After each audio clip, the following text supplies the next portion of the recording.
नमः संस्कृताय दोस्तों, यूट्यूब चैनल से मैं साता आप सबका स्वागत करती हूँ। आइए दोस्तों, आज संस्कृत वर्णमाला में हम वर्ण विचार स्वर एवं व्यंजन के बारे में अध्ययन करेंगे। तो आइए देखते हैं दोस्तों, संस्कृत का शाब्दिक अर्थ क्या होता है। संस्कृत का शाब्दिक अर्थ क्या होता है? शुद्ध, परिष्कृत, परिमार्जित तथा परिनिष्ठित। संस्कृत का शाब्दिक अर्थ होता है शुद्ध, परिष्कृत, परिमार्जित तथा परिनिष्ठित। संस्कृत भाषा का अर्थ क्या होता है दोस्तों? शुद्ध एवं परिमार्जित भाषा। संस्कृत भाषा का अर्थ होता है शुद्ध एवं परिमार्जित भाषा। संस्कृत शब्द बना कैसे है दोस्तों? सम उपसर्ग पूर्वक क्री धातु से अक्त प्रत्यय के योग में सुट का आगम होके बना है। मैंने यहाँ सुट नहीं लिखा है, लेकिन बता रही हूँ दोस्तों। सम उपसर्ग क्री धातु में अक्त प्रत्यय के में सुट का आगम होके संस्कृत शब्द बना है। संस्कृत वर्णमाला। संस्कृत वर्णमाला किसके अंतर्गत आता है दोस्तों? यह संस्कृत वर्णमाला किसे कहते हैं? किसके अंतर्गत आता है? तो ये संस्कृत व्याकरण के अंतर्गत आता है। क्या? संस्कृत वर्णमाला संस्कृत व्याकरण के अंतर्गत आता है। संस्कृत वर्णमाला। संस्कृत वर्णमाला किसके अंतर्गत आता है? तो संस्कृत व्याकरण के। किसके? व्याकरण के अंतर्गत आता है। अब व्याकरण शब्द कैसे बना है दोस्तों? या व्याकरण शब्द है क्या? सबसे पहले देखते हैं व्याकरण शब्द है क्या। तो व्याकरण शब्द क्या है? शब्द शास्त्र है तथा पद शास्त्र है। व्याकरण क्या है? इसे शब्द शास्त्र भी कहते हैं तथा पद शास्त्र भी कहते हैं। और क्या? क्यों? व्याक्रियन्ते व्युत्पन्ते अनेनिति व्याकरणम। व्याक्रियन्ते व्युत्पन्ते अनेनिति व्याकरणम, जिसके माध्यम से शब्दों की उत्पत्ति बताई जाए वह क्या है? व्याकरण है। जिसके माध्यम से शब्दों की उत्पत्ति बताई जाए दोस्तों क्या है? व्याकरण। जिसके माध्यम से शब्दों की उत्पत्ति बताई जाए वह क्या है दोस्तों? व्याकरण है। व्याकरण शब्द कैसे बना है? बी उपसर्ग और आंग उपसर्ग, दो उपसर्ग लगे हैं दोस्तों इसमें, बी और आंग। 22 उपसर्ग बताए गए हैं। हमारे व्याकरण शास्त्र में कितने उपसर्ग हैं दोस्तों? 22 उपसर्ग हैं। तो उसी 22 में से जैसे संस्कृत में सम उपसर्ग अभी हमने बताया है, उसी तरह ये है बी और आंग उपसर्ग है। क्री धातु है, लुट प्रत्यय से बना है क्या? व्याकरण शब्द। व्याकरण शब्द कैसे बना है? बी और आंग उपसर्ग से, क्री धातु से, लुट प्रत्यय से बना है हमारा व्याकरण शब्द। संस्कृत व्याकरण के त्रिमुनि हैं दोस्तों। संस्कृत व्याकरण के त्रिमुनि हैं कौन कौन? पाणिनि, कात्यायन, कात्यायन का दूसरा नाम वरुचि है, और पतंजलि। पाणिनि, कात्यायन, कात्यायन का दूसरा नाम वरुचि है, और तीसरे कौन है? पतंजलि, जिसमें से पाणिनि प्रमुख हैं दोस्तों, और ये वृत्तिकार हैं दोस्तों, और ये भाष्यकार हैं।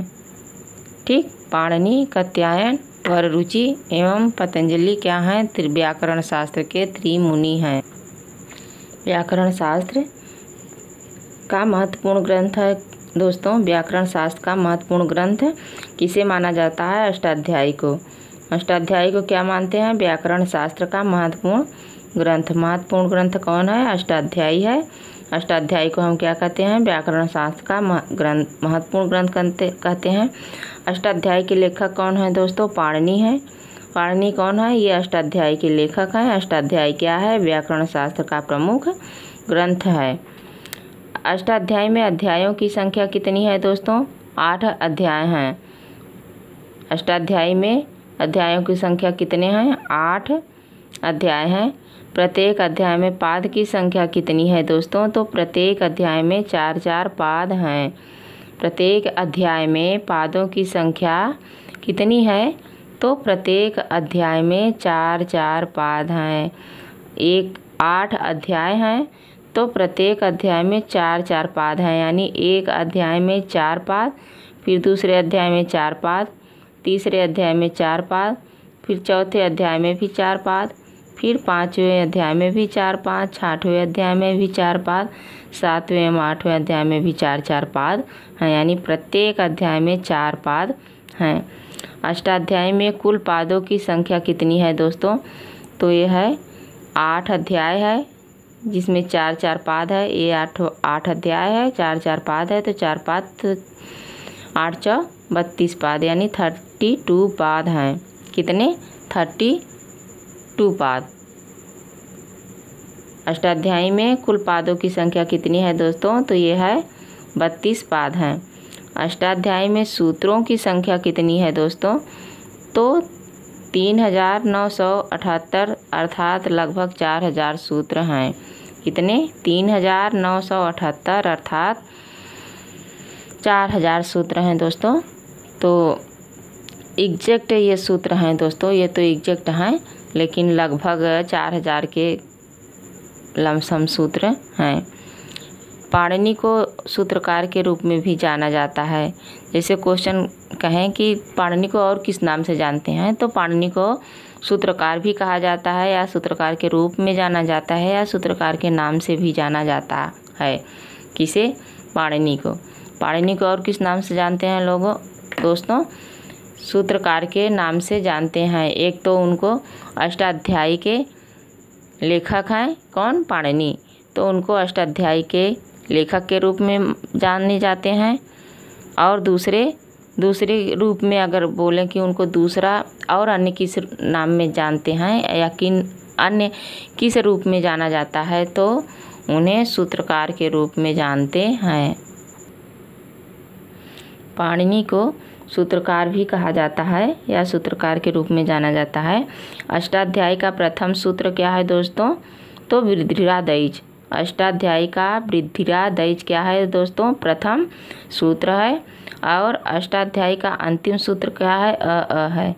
अष्टाध्यायी का अंतिम सूत्र अ है। अष्टाध्यायी का प्रथम सूत्र वृद्धिरादैच है। वृद्धिरादैच क्या है दोस्तों? अष्टाध्यायी का प्रथम सूत्र है। इसे संज्ञा सूत्र भी कहते हैं। वृद्धिरादैच को संज्ञा सूत्र भी कहा जाता है। इसका नंबर है दोस्तों 111। इसी से हमें पता चलता है कि यह अष्टाध्यायी का प्रथम सूत्र है, क्योंकि पहले अध्याय का पहले पाद का ये पहला सूत्र है। इसके नंबर से ही हम जान पाते हैं कि यह अष्टाध्यायी का प्रथम सूत्र है। पहले अध्याय का पहले पाद का पहला सूत्र वृद्धिरादैच है, जो संज्ञा सूत्र है। और अष्टाध्यायी का अंतिम सूत्र अ है, जिसका 8वां अध्याय है, चौथा पाद है और 67वां सूत्र है। इसी से इसके क्रम से इसके नंबर से हम लोग जान पाते हैं कि ये अंतिम सूत्र है और ये प्रथम सूत्र है। ठीक। महर्षि कात्यायन, जिनका दूसरा नाम वरुचि है, इन्होंने क्या किया है दोस्तों? यह अष्टाध्यायी के सूत्रों पर वार्तिक लिखा है। अष्टाध्यायी के सूत्रों पर वार्तिक किसने लिखा है दोस्तों? तो महर्षि कात्यायन ने। महर्षि कात्यायन ने क्या लिखा है? अष्टाध्यायी के सूत्रों पर वार्तिक लिखा है। कौन? महर्षि कात्यायन ने। इसीलिए महर्षि कात्यायन अथवा वरुचि को क्या कहते हैं? वार्तिककार। वार्तिककार इसीलिए कहते हैं क्योंकि इन्होंने अष्टाध्यायी पर क्या लिखा है? एक वार्तिक लिखा है, इसीलिए इनको वार्तिककार कहते हैं। किसको दोस्तों? महर्षि कात्यायन अथवा वरुचि को। अब आते हैं दोस्तों महर्षि पतंजलि। अब महर्षि पतंजलि आते हैं दोस्तों।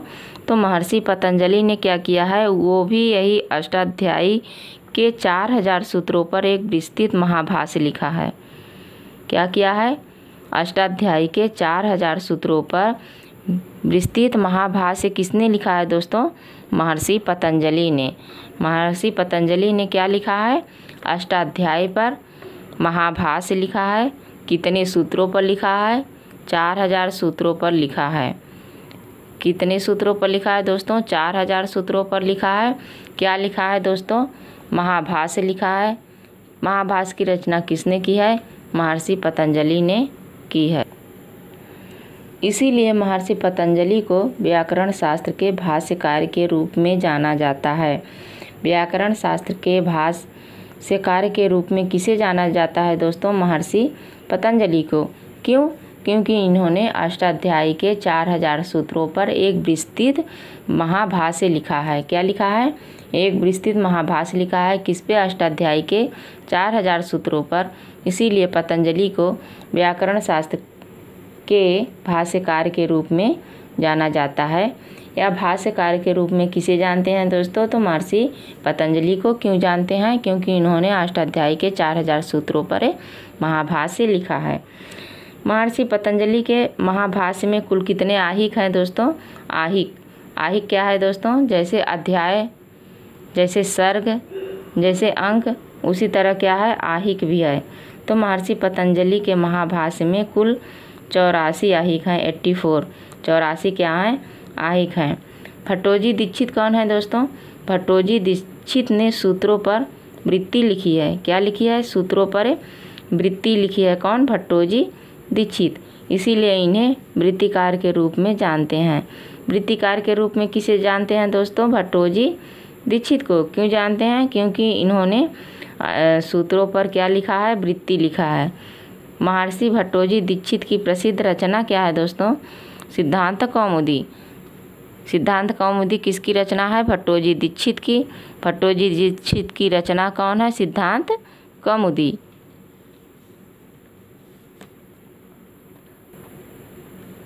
वर्ण विचार। वर्ण विचार क्या है? वर्ण अथवा अक्षर। वर्ण अथवा अक्षर।